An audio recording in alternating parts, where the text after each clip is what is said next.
Es un placer estar con todos ustedes en este día. Hoy vamos a dialogar acerca del cáncer de seno y enfermedades crónicas, el poder de la prevención en las comunidades hispanas. Yo soy una doctora internista que por los últimos 25 años he estado trabajando en la ciudad de Jersey City, una ciudad donde hay un gran porcentaje de personas latinas. Es sumamente importante el saber por qué de esta conferencia. Las estadísticas de salud muestran que las enfermedades del corazón y el cáncer son las causas más comunes de muerte entre los latinos en los Estados Unidos.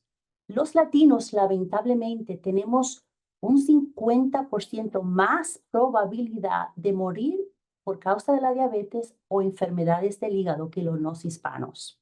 Nosotros también tenemos un alto riesgo de sufrir de enfermedades crónicas y tenemos un alto índice de obesidad. Nosotros somos el grupo étnicos menos propenso a buscar atención médica, aún en los que tienen seguros médicos. Y es importante destacar esto porque en mi práctica veo lamentablemente que a veces los hombres tienden menos a buscar la atención médica. Usualmente, no usualmente, pero en muchas ocasiones los hombres vienen a la oficina cuando las esposas los obligan. Así es que en esa área también tenemos que prestar atención. En los Estados Unidos, 6 de cada 10 personas adultas tienen una enfermedad crónica. 4 de cada 10 adultos en los Estados Unidos tienen 2 o más enfermedades crónicas. Una enfermedad crónica es una afección que por lo general dura 3 o más meses y es posible que empeore con el tiempo. En esta ilustración nosotros podemos ver diferentes clases de enfermedades que son las causas más importantes de muerte en los Estados Unidos. Ahí vemos, por ejemplo, a la diabetes, las enfermedades cardiovasculares, como son las enfermedades del corazón y las enfermedades cerebrales. Aquí podemos ver la hipertensión, la obesidad, la prediabetes. Esas son todas de las enfermedades o muchas de las enfermedades que pueden causar muerte en los Estados Unidos. Esta ilustración es de suma importancia y un poco triste. ¿Por qué es triste? Porque en los Estados Unidos, lamentablemente, alrededor del 40% de los adultos sufren de obesidad, mientras que en los latinos esta cifra sube a un 46%. O sea, 40% de los adultos en los Estados Unidos pueden sufrir de obesidad, pero en los latinos el porcentaje es aún mayor. También otra cosa que es sumamente de preocupación es que en los niños y adolescentes la obesidad afecta el 26% de los niños latinos, comparado con el 17% de los niños no hispanos. Entonces, ¿qué cosa podemos ver en esta ilustración? Número uno, que hay muchas enfermedades que están directamente relacionadas a la obesidad. Por ejemplo, la diabetes tipo 2, la presión alta, el colesterol alto, las enfermedades del cerebro como los infartos del cerebro y obviamente las enfermedades cardíacas y los infartos del corazón.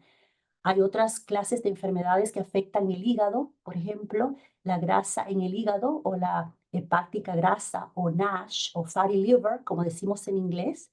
Obviamente, el apnea del sueño está relacionada a la obesidad y es importante porque la apnea del sueño también puede afectar el corazón y causar hipertensión o aumentar la hipertensión y también causar problemas del corazón.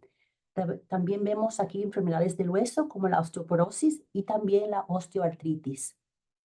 Lo que muchas personas no realizan, por ejemplo, es esto, que es el cáncer.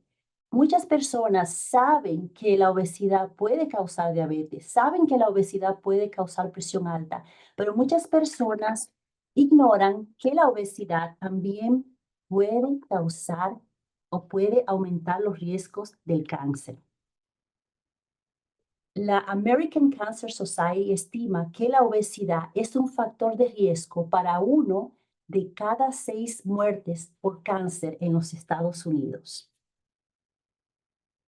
Aquí tenemos una ilustración que muestra cuáles son los tipos de cáncer que aumentan con la obesidad. Por ejemplo, cáncer del cerebro, como es el meningioma, cáncer del esófago, es principalmente lo que es el adenocarcinoma. Ustedes también probablemente han escuchado una enfermedad que se llama el mieloma múltiple, o en inglés multiple myeloma, que es un cáncer que afecta las células sanguíneas. Cáncer del riñón es también provocado o los riesgos son aumentados con la obesidad. En la mujer, el cáncer del útero, al igual que el cáncer del seno, son dos cosas, y también del ovario, el cáncer del útero, el cáncer del ovario y el cáncer del seno. En la mujer son 3 tipos de cánceres en donde los riesgos aumentan por causa de la obesidad. También vemos el cáncer del hígado, de la vesícula, del estómago, del páncreas y también el cáncer de colorectal. Estos cánceres todos pueden ser aumentados los riesgos cuando una persona está sobrepeso. Esta ilustración es un poco quizás compleja, pero se la voy a simplificar, y es una ilustración que nos muestra en la manera biológica, en la manera molecular, por qué es que la obesidad causa cáncer. La obesidad está relacionada con un mayor riesgo de varios tipos de cánceres, especialmente aquellos que están influenciados por hormonas, inflamación crónica y resistencia a la insulina. Por ejemplo, vemos aquí donde dice número 1, tenemos aquí unas células que son rosadas, ¿verdad? Imagínense que esta es una célula que está en el tejido adiposo, es una célula de grasa. Estas células de grasa fabrican unas hormonas que aumentan el crecimiento de las células de una manera desproporcionada. Entonces, cuando las células se multiplican de una manera desproporcionada, esto aumenta la posibilidad de que se produzcan células cancerosas.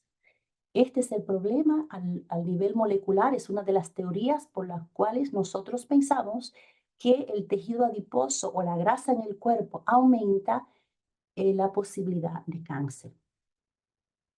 Vamos a hablar un poquito acerca del cáncer del seno. 1 de cada 8 mujeres en los Estados Unidos desarrollarán cáncer de mama en algún momento de su vida. Aquí vemos cuáles son los factores de riesgo del cáncer del seno, y ya ustedes saben uno. El número 1, obviamente, es ser mujer. ¿Por qué? Porque las mujeres tenemos más alta incidencia que los hombres de tener cáncer en el seno. No significa que un hombre nunca puede tener cáncer del seno, pero es bastante raro. Entonces, obviamente, ser mujer es la causa el riesgo más grande. La edad avanzada, antecedentes propios de afecciones de las mamas. ¿Qué significa eso? Una mujer, por ejemplo, que ha tenido un tumor que se haya categorizado como benigno, pero que sea una clase de hiperplasia, esa mujer, cuando le han detectado esta condición en el seno, que es hiperplasia, que no es cáncer, pero también ese tipo de hiperplasia puede aumentar el riesgo de cáncer del seno en el futuro. Otra cosa que es muy importante son los antecedentes familiares. Una mujer que tenga una hermana o una madre o una tía o una abuela que haya tenido cáncer en el seno, obviamente esa mujer tiene una posibilidad más grande. Hay cánceres del seno que son hereditarios. Ustedes a lo mejor han escuchado un tipo de gene muy importante que se llama BRCA. BRCA1 y BRCA2 son unos tipos de genes que cuando están presentes en una persona aumentan significantemente el cáncer en el seno. Y por último, obviamente, alguna mujer que haya tenido historia de radiación en el pecho o en el cuerpo por alguna otra razón. En la parte derecha de esta ilustración hay algo que es muy importante, porque en este lado están las cosas que pueden ser modificadas. O sea, usted no puede cambiar su edad, no puede cambiar su historial en cuestión de familiar, ¿verdad? Pero la obesidad aumenta el riesgo de cáncer en el seno y eso se puede modificar. También las mujeres que han tenido su primera menstruación en una edad temprana, por ejemplo, en los 11, 12 años, y que también terminan teniendo la menopausa en una edad avanzada. O sea, todo ese periodo en que la mujer está expuesta a hormonas como el estrógeno, ese es el periodo que también aumenta el riesgo de cáncer en el seno. También las mujeres que han tenido el primer hijo en una edad avanzada, aquellas mujeres que nunca han estado embarazadas, y también el alcohol aumenta el cáncer del seno, es un factor de riesgo. Y por último, algunas terapias hormonales que eh, nosotros hacíamos con más frecuencia, les recomendábamos a las mujeres después de la menopausa tomar ciertas hormonas. Esto se hace con menos frecuencia, pero hay una preocupación de que esto también puede aumentar el cáncer en el seno. Los factores que no se pueden modificar, que no se pueden cambiar, como le dije, es el género femenino, la edad, los antecedentes familiares, tener el primer periodo antes de la edad de 12 años o la menopausia tardía después de los 50, y también tener un primer hijo después de la edad de 30 años o no tener hijos nunca. Y obviamente las condiciones genéticas, como le hablé de la BRCA1 y 2, que son dos tipos de cáncer que aumentan el riesgo del cáncer del seno. Pero como es importante destacar, si usted no puede cambiar su edad, no puede cambiar su historia familiar, pero sí puede evitar tomar exceso de alcohol, puede evitar o tratar la obesidad, y esas son cosas que se pueden modificar.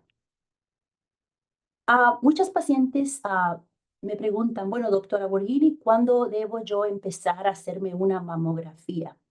Usualmente nosotros empezamos a hacer una mamografía a la edad de 40 años. Esta ilustración que ven en la pantalla es porque hay diferentes organizaciones en Estados Unidos que difieren en cuestión de cuándo ellos recomiendan que una mujer empiece a hacerse la mamografía. En general, mi práctica es empezar a los 40 años de edad. Mas, sin embargo, yo tengo pacientes en mi práctica que han sido diagnosticados con cáncer de la mama a una edad aún más temprana. Por eso es importante que usted, mujer, pregunte a su médico. Desde la edad de 30 ya debe tener esa conversación con su doctor, y el doctor o su doctora va a tomar en cuenta sus riesgos, la historia familiar va a tomar en riesgo. Por ejemplo, si usted tiene obesidad o ha tenido alguna condición en el pasado, como irradiación en el pecho, que la puede poner a alto riesgo. Y hay muchas veces que nosotros empezamos aún antes de la edad de 40 años. Usualmente la mamografía la hacemos cada año, en otras ocasiones cada 2 años, pero eso ya es un tópico de conversación con su doctor privado. Esta es una ilustración de una mujer que se está haciendo una mamografía. Yo pienso que esta ilustración es importante porque una de las barreras por las cuales las mujeres, algunas, no se quieren hacer la mamografía es porque ellos me dicen, doctora Borghini, eso duele mucho. Y es cierto, a veces es un poco molesto porque el seno es aplastado en vez de dos bandejas plásticas para poder hacer la mamografía. Pero como siempre yo comparto con mis pacientes, es una molestia muy, pero que muy breve. En cuestión de minutos ya esta mamografía se hace y es algo que puede salvar vidas. Es muy importante que se haga su mamografía. Otras mujeres no solamente necesitan una mamografía, pero también necesitan una sonografía. Esto se debe a que muchas mujeres tienen el seno muy denso. Los senos densos hacen que la mamografía sea un poquito difícil de interpretar, y por eso muchas veces usted se hace una mamografía y su doctor le dice, bueno, tienes que hacerte una sonografía porque la mamografía no es suficiente para poder ver. Es importante también destacar que los senos densos también es un factor de riesgo. ¿Qué quiero decir con eso? Las mujeres que tienen los senos densos tienen más altas posibilidades de el cáncer de la mama. Por eso es muy importante, obviamente, hacerse la mamografía, pero también hacerse una sonografía si los senos son densos. Esta es una ilustración que muestra a una mujer que se está haciendo una sonografía del seno para detectar el cáncer. Asume tu papel. ¿Qué quiero decir con esto? Obviamente, una de las cosas que es de importancia es el examen, el autoexamen del seno. Aquí vemos una señora que se está haciendo un examen del seno. ¿Cuál es la pregunta más común que yo escucho de mis pacientes? Me dicen, doctora Borghini, usted quiere que yo me haga un autoexamen del seno, pero yo no sé cómo hacerlo, no sé dónde empezar. Bueno, ahora le voy a compartir algunas ilustraciones que le van a ayudar. Por ejemplo, nosotros recomendamos que el autoexamen del seno se realice una vez al mes, por lo menos 2 o 3 días después de la menstruación. Es importante que usted se ponga enfrente de un espejo e inspeccione el seno, ¿ok? Es importante que cuando usted se vaya a hacer este examen, use las yemas de los dedos porque es la parte más sensitiva para poder examinarse los senos. En la ilustración de la segunda línea vemos que esas arrows, esas flechas que muestran usted con los dedos, va a estar sintiendo los senos de arriba hacia abajo, en una manera con las yemas de los dedos mediana, light, medium and deep, o sea, no muy fuerte, después más fuerte y después presionar profundamente hasta sentir las costillas. Entonces, en una dirección de arriba hacia abajo, después de una dirección radial alrededor de los senos y después en círculos. Es importante ver si los senos hay algunos bultos o si hay algún cambio de textura de la piel o también si hay algún tipo de poner presión en el pezón para ver si hay algún tipo de descarga. Muy importante. Y por favor, como yo siempre le comparto a mis pacientes, quizás la primera vez que usted se examine el seno, usted va a decir, yo no sé qué estoy buscando, pero el consejo mío siempre es, si usted se hace un autoexamen del seno todos los meses, en el momento en que usted sienta algo que a lo mejor no sintió el mes anterior, entonces usted le comunica a su doctor y el doctor o la doctora puede hacer un examen ya de una manera más detallada. Señales de alerta cuando una mujer se hace un autoexamen. Algún bulto nuevo o cambios en la forma del seno, enrojecimiento, dolor persistente o secreción anormal, hundimiento del pezón o la piel. Si usted tiene alguna de esas señales, por favor consulte de inmediato a su doctor o su doctora. Bueno, eh, ¿por qué hablamos de todo esto del seno? Bueno, la razón más importante es que si una persona es diagnosticada con cáncer en el seno en una etapa inicial, en una etapa temprana, se puede evitar muchas veces la mastectomía completa o la quimioterapia extensa. Podemos usar tratamientos más conservadores como una cirugía parcial o lo que nosotros le llamamos una lumpectomía o radioterapia. Entonces, los programas que nos ayudan a la detección temprana del cáncer del seno puede significantemente reducir los diagnósticos de una manera que ya no se diagnostica de una manera avanzada, sino de una manera temprana. Cuando se detecta el cáncer del seno temprano, casi 9 de cada 10 mujeres pueden sobrevivir al, al menos 5 años, pero la mayoría de veces pueden sobrevivir muchos, muchos años. Entonces, lo importante es la detección temprano del cáncer del seno. Como estamos hablando de las enfermedades crónicas, el próximo tópico que yo voy a hablar ahora va a ser acerca de la diabetes. Así que vamos a tornar un poquito la página para ir al próximo tema. La diabetes la consideré importantísima de incluir en esta conferencia porque es una de las enfermedades que son lo que yo veo más común en mi práctica de 25 años. La diabetes afecta a 38 millones de niños y adultos en los Estados Unidos. Como le dije anteriormente, es una enfermedad crónica caracterizada por los altos niveles de azúcar en la sangre. Acuérdese que la glucosa o el azúcar es la forma de que el cuerpo necesita, que usa la energía para poder subsistir, pero muchas personas tienen una condición en el cual, aunque el cuerpo produce la insulina, esta hormona importantísima, el cuerpo la ignora, lo que nosotros le llamamos resistencia de la insulina. La insulina es una hormona que transporta la glucosa a los músculos, al hígado y a las células para que el cuerpo pueda utilizarla. Diabetes significa, especialmente la diabetes tipo 2, que el cuerpo tiene una resistencia en el cual le hace caso omiso a la insulina y simplemente las células, en vez de ser alimentadas por esta glucosa y entrar dentro de la célula, el azúcar se queda en el torrente sanguíneo y causa daños. La diabetes es clasificada de tipo 1, tipo 2. La más común que afecta a los adultos es la diabetes tipo 2. También sabemos de la diabetes de gestación, que es una diabetes que se diagnostica durante el embarazo. Pero, ¿qué otra cosa le puedo comunicar? Muchos de mis pacientes tienen prediabetes. 97.6 millones de personas en Estados Unidos tienen prediabetes. Esto es algo que se puede diagnosticar cuando usted va a atender, se va a atender con su médico. Es simple hacer el diagnóstico, se hace con un examen de sangre.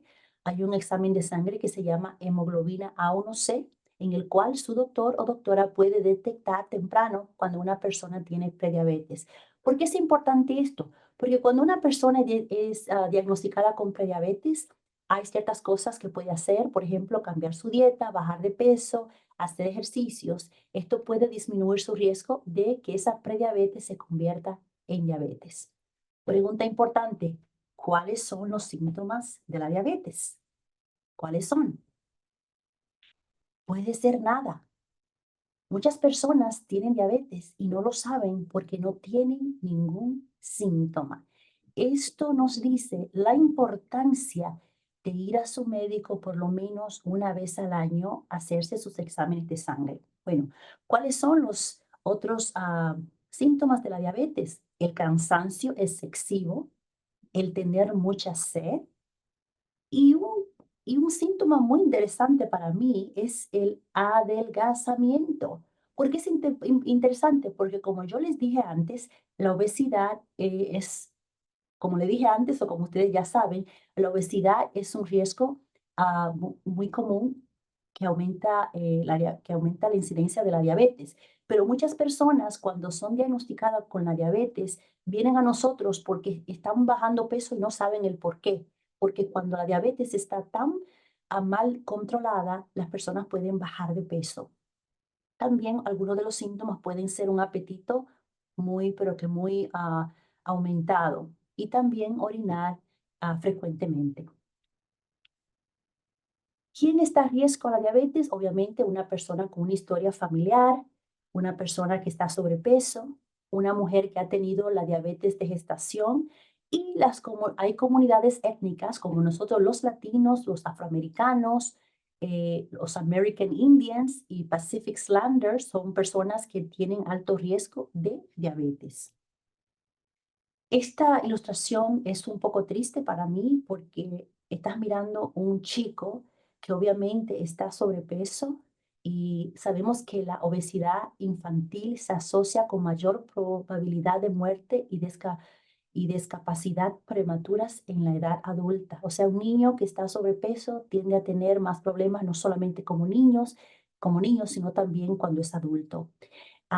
En la niñez, la obesidad puede causar problemas de autoestima y depresión, trastornos del sueño, como es el sleep apnea o el apnea del sueño. Puede obviamente este niño desarrollar problemas ortopédicas, como son aún artritis, de una manera temprana. Y lamentablemente, en la parte derecha de la ilustración muestra quizás uno de los problemas mayores, que son los alimentos superprocesados, las sodas, el azúcar, eh, vamos a ver ahí las papitas, la pizza. Lamentablemente tenemos que entender que nuestra alimentación tiene mucho que ver con la incidencia de obesidad, no solamente en los adultos, sino que también en los niños. La vida sedentaria. En esta ilustración usted puede ver a un padre que está acostado en un sillón, en un mueble, y el niño está acostado, quizás aprendiendo algo de su padre, y es a lo mejor no hacer ejercicio.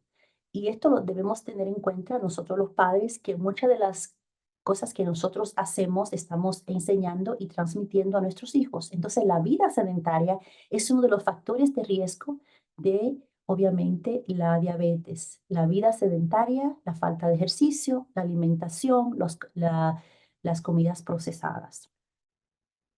En los próximos slides voy a mostrar algunas de las complicaciones de la diabetes, como es la retinopatía diabética, que es una condición donde los vasos sanguíneos de los ojos son afectados por la diabetes y puede causar hemorragia dentro del ojo, una degeneración de la mácula del ojo, retinopatía, y obviamente puede causar la pérdida de la vista.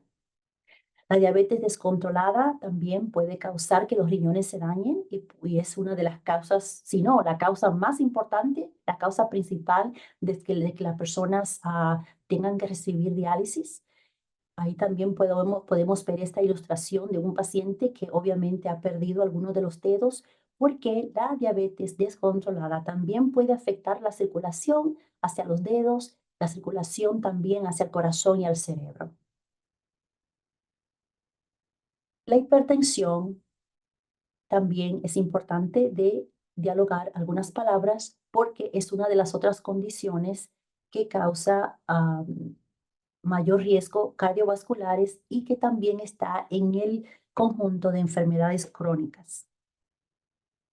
Esta ilustración es importante de la American Heart Association porque muchas veces dialogo con pacientes que piensan que una presión arterial de 140, de 150 sobre 90 es normal. Pues miren acá, lo que es normal es una presión sistólica de 120 o menos y la presión diastólica de 80 o menos. Cuando ya la presión sube de 120 a 129, el número sistólico, y más de 80 debajo, ya nosotros decimos que la presión está elevada. Y después tenemos diferentes niveles, niveles 1, niveles 2, que son cuando ya la presión sistólica y la presión diastólica están aún en unos niveles más altos. ¿Qué vamos a hacer?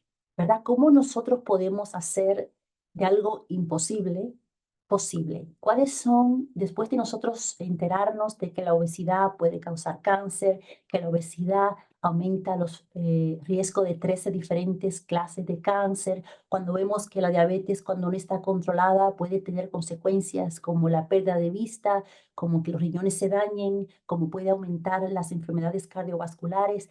¿Qué podemos hacer?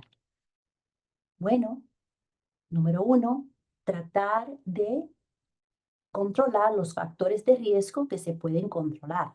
Como le dije al principio, no podemos controlar nuestra herencia genética, no lo podemos controlar, pero sí podemos controlar, por ejemplo, el consumo excesivo de alcohol, la mala nutrición, podemos controlar la falta de actividad física y obviamente nosotros podemos dejar de fumar, que son las cosas también que se suman a los incrementos de cáncer y también de enfermedades cardiovasculares. Una de las cosas que me parece muy importante es que algunas de las cosas eh, que son prácticas, obviamente, es la alimentación mejor. Reducir el consumo de azúcares, harinas refinadas y bebidas endulzadas. Aumentar el consumo de vegetales, frutas frescas, granos integrales, legumbres y proteínas magras. Controlar las porciones, unos platos más pequeños y evitar la repetición. Preferimos métodos de cocinar, como por ejemplo la cocción en el horno a vapor o a la plancha, en vez de cocinar fritando los alimentos. Muy importante. Esta ilustración a mí me parece interesante y buena porque aquí vemos una señora que aparentemente ser de una edad avanzada. Vamos a decir que es posible que ella tenga artritis porque la vemos con un bastón, agarrando un bastón de la mano derecha. O puede ser que esté usando el bastón para sentirse un poquito más segura cuando está caminando. ¿Por qué me gusta esta ilustración? Porque muchos de nosotros podemos hacer excusa por qué no hacemos ejercicio. A lo mejor no puedes ir al gym porque es muy caro. Bueno, pero podemos ir al parque. Nosotros recomendamos 150 minutos de ejercicios por semana, ¿verdad? Para mantener una actividad que te ayude a evitar las enfermedades crónicas. Entonces, mi posición siempre es que hay que empezar en algún lado. A veces no queremos que empiece a correr un maratón, ¿verdad? Pero sí puedes empezar cosas sencillas como, por ejemplo, caminar. La prevención es importante. Yo les aconsejo a todos ustedes que por lo menos una vez al año asistan a sus médicos para que se chequeen el colesterol, el azúcar. Como le dije, muchas veces los síntomas de diabetes pueden ser nada. Eh, También para que chequeen lo que es la hemoglobina A1C, como le había dicho, este es un examen que aún no esté en ayunas. Usted puede detectar si tiene diabetes o prediabetes. Acuérdense de esto, la hemoglobina A1C, muy importante. Cuando ese número está igual o mayor de 6.5, se determina que la persona tiene diabetes. Si ese número está mayor o igual de 5.7, pero menos de 6.5 es prediabetes. Así es que usted anote eso y la próxima vez que vaya a su médico, dígale, doctor, ¿cuánto es mi hemoglobina A1C? La prevención es importante para detectar la hipertensión arterial. Ya le mostré cuáles son los números que nosotros consideramos como hipertensión. Algunas otras cosas que estoy incluyendo en esta ilustración es la importancia de hacerse exámenes para diagnosticar cánceres como el colon, la colonoscopía. Antes nosotros empezábamos a hacer la colonoscopía a la edad de 50, ahora empezamos a los 45. Y a veces antes, si la persona tiene algunas condiciones como inflammatory bowel disease o tiene una historia familiar de cáncer en el colon en una manera temprana. El papá Nicolau es muy importante para detectar el cáncer en la cervix. La mamografía, ya le dije, muy, muy, muy importante, porque cuando una mujer es diagnosticada con cáncer en el seno eh, en una edad, en un tiempo temprano, su supervivencia en el cáncer de la mama es significativamente mejor que cuando se diagnostica en una manera avanzada. El diagnóstico temprano salva vidas. Y por último, le puse ahí el examen de la próstata para los hombres. Este examen puede ser simplemente un examen de sangre que se llama PSA, que es importante empezar a hacerlo por lo menos a la edad de 45 a 50 años en los pacientes afroamericanos y algunos hispanos que tienden a tener más alta incidencia de cáncer en la próstata. Prevención, prevención, realizar actividad física, como le había contado, 150 minutos por semana. Mantener un peso saludable, evitar el tabaco y el alcohol, dormir bien, por lo menos 8 horas, reducir el estrés y hacer chequeos médicos regularmente. Mensaje final. Cuidar su salud es un acto de amor propio y familiar. La prevención empieza hoy. Hazte tu chequeo, muévete más y comparte esta información con tus familiares y otras personas. Yo voy ahora a pasar a Anthony, que les va a hablar a ustedes. Doctora Borghini, muchísimas gracias por su tiempo y por compartir esa información súper informativa con todos nosotros. Gracias a los participantes. Le recuerdo que si quieren hacer una pregunta, pueden subir las preguntas a través de el cuadro de abajo que dice QA, y pueden escribirlas y yo las comparto con la doctora Borghini. Una pregunta que sí recibimos es, ¿qué le recomienda a los pacientes para que ellos tengan una cita efectiva con su doctor primario y cuál es la importancia de tener un doctor primario?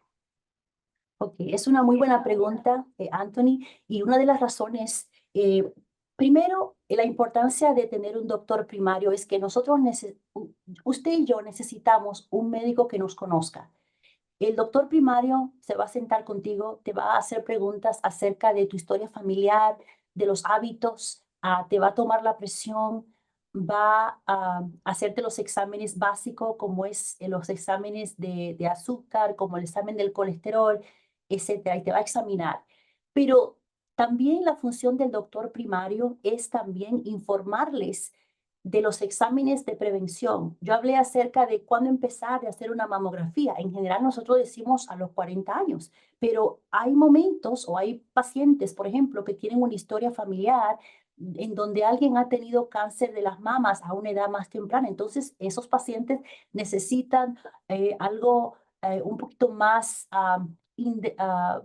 modificado por ellos, ¿ok? Lo mismo ocurre con el cáncer del colon. Aunque nosotros recomendamos empezar la colonoscopia a la edad de 45 años de edad, hay pacientes que por historia familiar o por inflammatory bowel disease requieren hacer estos exámenes antes que eso. Entonces, ¿qué usted puede hacer para prepararse para una cita médica? Número uno, es bueno que usted sepa, por ejemplo, si toma medicamentos, traiga una lista de esos medicamentos. Si tiene historia familiar de cáncer, usted debe saber quién tuvo cáncer. Una de las cosas que yo pregunto, ok, usted tuvo un abuelo que tuvo cáncer en el colon, ¿a qué edad? Ok, usted tuvo un familiar que tuvo cáncer en el seno. Ok, esa persona que tuvo cáncer en el seno, le hicieron una examen genético para ver si tiene alguno de estos genes como el BRCA1 y BRCA2. Estos genes fueron investigados, están ahí positivos, porque esto cambia totalmente lo que yo le voy a recomendar al paciente. Es muy importante mantener la comunicación con su doctor primario y hacer todas las preguntas importantes. El doctor primario realmente es la persona que te coge de la mano y te ayuda para no solamente la prevención, sino también para poder controlar estas enfermedades crónicas. Es de mucha, mucha importancia. Muchísimas gracias, doctora Borghini. Gracias por sus respuestas y por ser tan informativa con nosotros sobre la importancia de eso. Una pregunta que sí nos llegó y yo puedo responder fue en inglés, pero la comparto también en español. How do we sign up for these webinars in the future? ¿Cómo podemos registrarnos para estos seminarios y estas sesiones en el futuro? Lo que podemos hacer cuando ustedes se registraron, y muchas gracias por compartir con nosotros hoy, con su correo electrónico. Nosotros le decimos seguida para el futuro, cuando tenemos estas sesiones informativas y información webinars en el futuro, podemos compartir. When we have these webinars in the future, how do we sign up for these webinars for the future? Thank you for your question. With your email, once you registered, we'll be able in the future to share these with you. Once they're coming up, whatever information we have, we'll send these out so that you do receive them and you're able to join in the future, and it'll have all the information there. But we'll be sure to do that. Thank you very much for your question.